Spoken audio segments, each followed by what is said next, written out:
السلام علیکم ورحمۃ اللہ۔ میرے سلام کا جواب وفادار رسول نے۔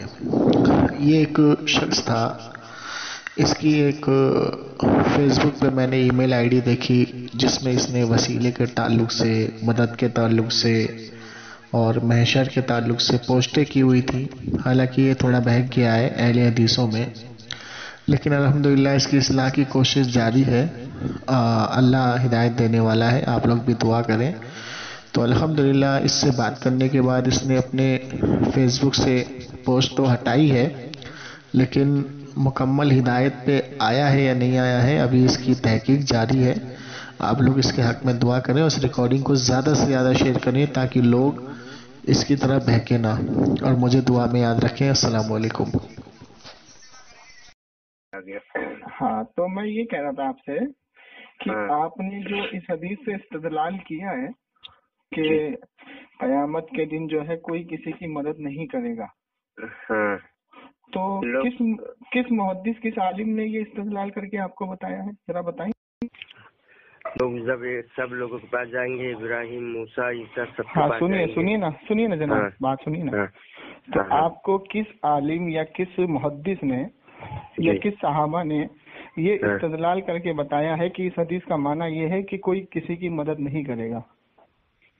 اب بھائی کیا لکھا ہوا ہے، آپ نے نہیں پڑھا؟ میں آپ سے آپ کی اور میری رائے اسلام میں کوئی حجت نہیں ہے نا؟ کوئی حجت ہے نہیں ہے نا؟ جس طریقے سے قرآن سورہ آل عمران آیت نمبر 7 میں ارشاد فرماتا ہے اللہ تعالیٰ کہ اس قرآن میں دو قسم کی آیتیں، ایک آیت محکم، ایک آیت متشابہات، اور کچھ لوگ متشابہات کے پیچھے پڑ کے گمراہ ہو جاتے ہیں، اور اہل علم جانتے ہیں متشابہ کیا ہے اور محکم کیا ہے۔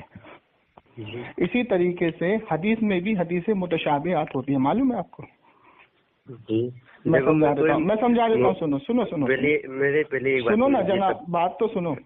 جیسے ایک وحی الہی ہوتی ہے، ٹھیک ہے، ایک ہوتی ہے مطلوع اور ایک ہوتی ہے غیر مطلوع۔ تو غیر مطلوع کا مطلب جانتے ہیں آپ؟ نہیں جانتے۔ مطلوع کا مطلب بھی نہیں جانتے ہوں گے۔ وہی تو میں آپ سے بتا رہا تھا کہ میں کوئی مولانا مولوی نہیں ہوں جو میں اتنا جانتا، میں پڑھتا ہوں وہی بتاتا ہوں۔ چلیے ٹھیک ہے، اب ایک بات بتائیے کہ ہم جب نبی علیہ الصلوۃ والسلام پہ درود پڑھتے ہیں، جیسے درود شریف پڑھتے ہیں، تو اللہ کے رسول کی حدیث ہے نا کہ اگر میرا نام آئے تو جس نے تو اگر ہم یہ جیسے پڑھیں گے صلی اللہ علیہ وسلم، تو یہ بھی درود میں آتا ہے نا؟ جی بالکل ٹھیک ہے۔ تو اب جیسے ایک سوال اور یہاں پہ بنتا ہے کہ جیسے آپ نے استدلال کیا کہ دنیا میں ہم کسی سے مدد نہیں طلب کر سکتے، نہ ہی اللہ کے نبی سے، نہ ہی ولی سے۔ اچھا، تو کوئی جیسے اگر یہ دعا کرے کہ اے اللہ تو میری یہ حاجت پوری کر، اور حاجت کے دوران، مانگنے کے دوران صلی اللہ علیہ وسلم پڑھے، ٹھیک ہے، کہ اور اس کا یہ عقیدہ ہو کہ جو صلی اللہ علیہ وسلم نہیں پڑھے گا تو یہ دعا قبول نہیں ہوگی، تو اس کے بارے میں کیا حکم آئے گا؟ ڈائریکٹ اللہ سے کرو۔ ہاں میں وہی آپ سے پوچھ رہا ہوں نا کہ جیسے میں نے دعا کی اے اللہ میری یہ حاجت پوری کر، ٹھیک، اور میں نے صلی اللہ علیہ وسلم پڑھا، اور میرا یہ عقیدہ ہے کہ جب تک میں صلی اللہ علیہ وسلم نہیں پڑھوں گا میری ڈائریکٹ دعا قبول نہیں ہوگی، تو مجھ پہ کیا حکم آئے گا؟ تو یہ صحیح ہے یا غلط ہے؟ غلط ہے۔ اچھا، کتنی غلط ہے؟ یہی جو اس میں صلی اللہ علیہ وسلم کا حکم آپ نے لفظ لگا دیا۔ تو یہ منع ہے، مطلب ہوا نہیں ایسی پرکار آپ ڈائریکٹ کے اللہ میری مدد کریے کریے وہ کرو۔ چلو ٹھیک ہے، ڈائریکٹ چلو ٹھیک ہے، آپ نے کہا کہ میں ڈائریکٹ دعا کرتا ہوں اے اللہ میری مدد فرما، میں پریشان ہوں، ہے نا؟ تو حضور کی ایک حدیث ہے ترمذی شریف میں، آپ فرماتے ہیں کہ جب تم اللہ سے دعا کرتے ہو تو تمہاری دعا 1 انچ بھی اللہ کی بارگاہ تک نہیں پہنچے گی اور نہ پہنچے گی جب تک تم مجھ پہ درود نہ پڑھ لو، ٹھیک ہے؟ تو اب جیسے میرا عقیدہ یہ ہے کہ حضور نے فرما دیا جب تک درود نہیں پڑھیں گے تو میری دعا قبول ہی نہیں ہوگی، تو یہاں تو حضور صاحب فرما رہے ہیں کہ جب تک تم مجھ پہ درود نہ پڑھ لو جب تک تمہاری دعا 1 انچ بھی اللہ کی بارگاہ تک نہ پہنچے گی۔ اب اس حدیث سے کیا کریں گے ہم؟ اس حدیث کا تو